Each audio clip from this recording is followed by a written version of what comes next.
This is Greg Troutwine with Maritime Reporter TV, and we're very pleased to be joined today by Jeremy Nielsen of the Columbia River Pilots to discuss this harbor pilot organization and the chief challenges that it faces today. So, Jeremy, to start us off, can you give me a brief career bio with insights on when and why you knew that yours would be a career in maritime? Sure, I can do that. And thank you, Greg, for this opportunity. I didn't know mine was going to be a career in maritime. I was born and raised in the landlocked state of Montana.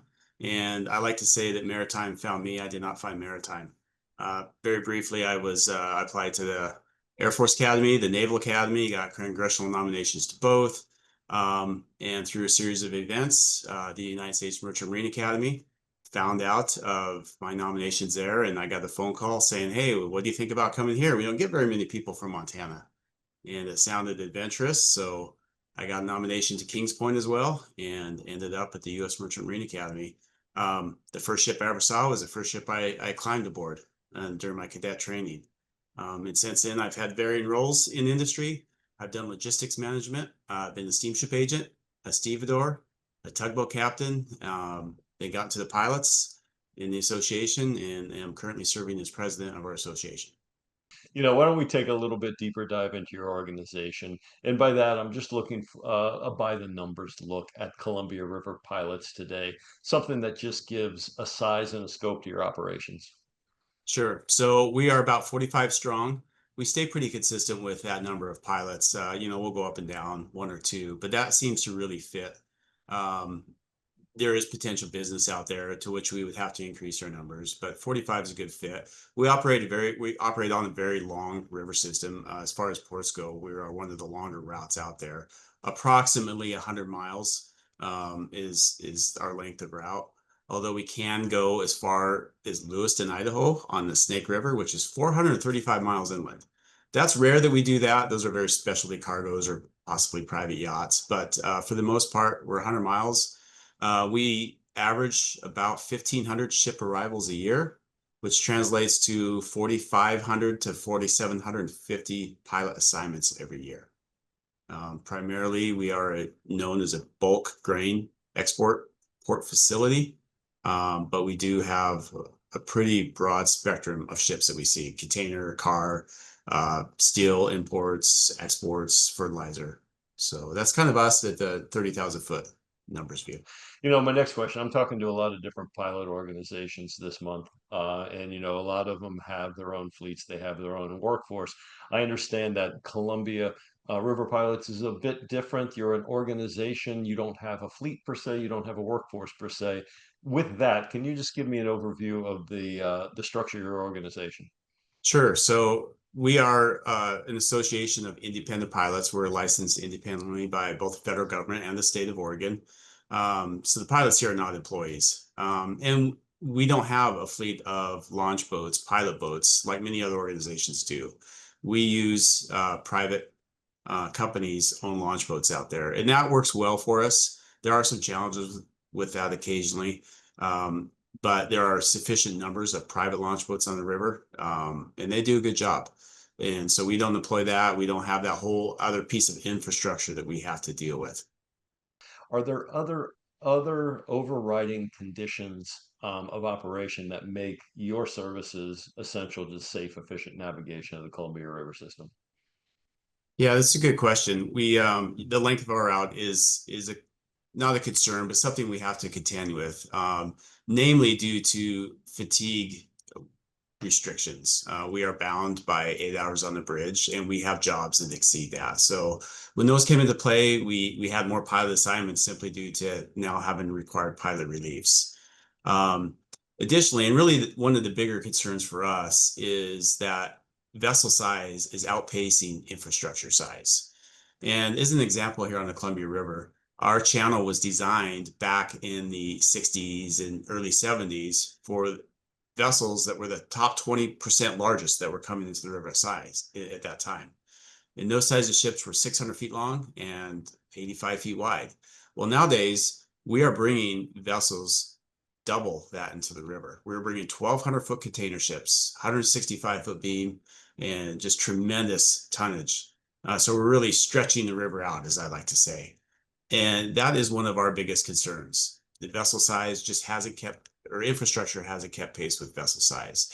And we see this not only with the Federal Navigation Channel here on the river, but we also see it with a lot of the dock facilities. They were never designed to hold vessels of this size. You start looking at dock strengths and the bollards, the bits on the docks that we tie up to. Can they support the line loads that these vessels have? We look at things like overhead power lines that cross the river. We're getting pretty close to some of those high tension power cables. And more recently, the bridges.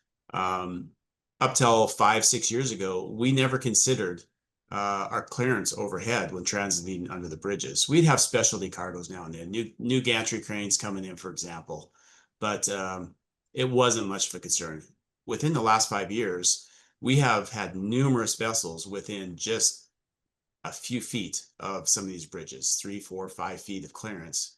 And when we operate in a river system, we're not just subject to tidal influx, but also precipitation and river flow, discharge from the dams. So there's a lot more variance in water levels. It's not as easily predictable as some other ports.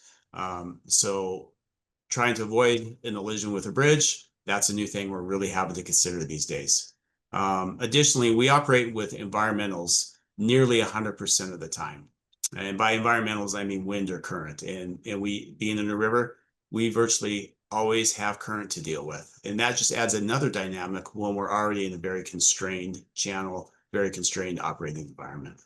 When you look at the megatrends driving maritime today, which ones do you see that will give the greatest impact to your delivery of services in the future? Considering these mega trends, there's several that are concerning to us, and I'll start with fuels. Um, and first I want to say is pilots, we are environmentalists. I mean, I still breathe air, I still drink water, and I want it clean. I prefer it that way. But I think we take a more pragmatic approach to a lot of this. The implications of getting it wrong are significant, and so we need to make sure it is done correctly.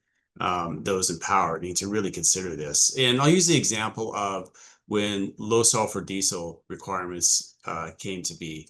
In my experience here on the Columbia River, that rollout was not well done.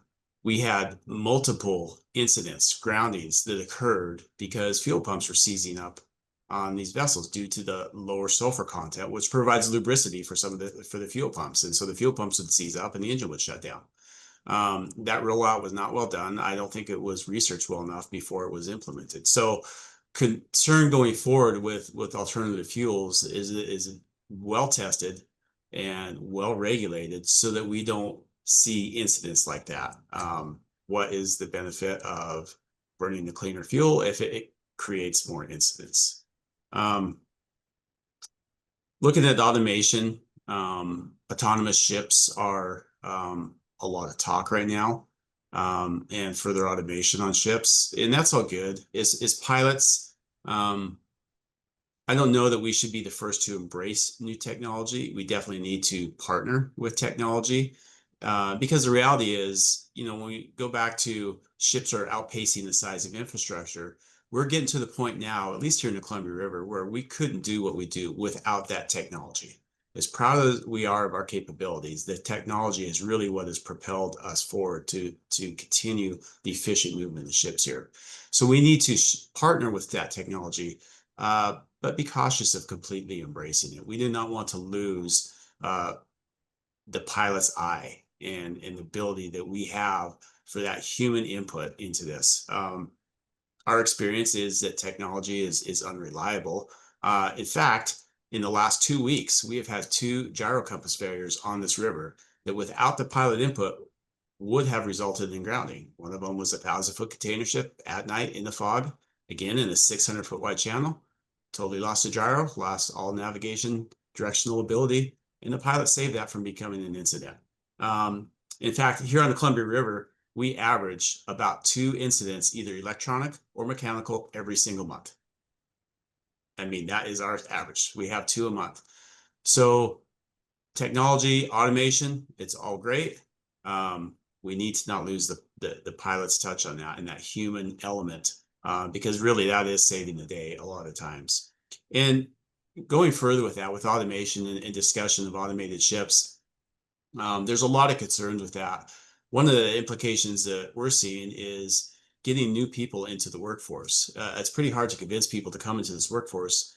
The maritime industry is great. I mean, I've loved my time here. 17 is when I entered the maritime industry.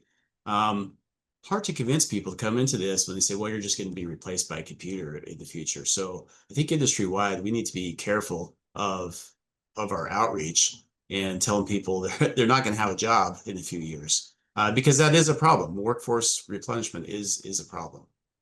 So those are probably the top three things that I see coming down the pipeline.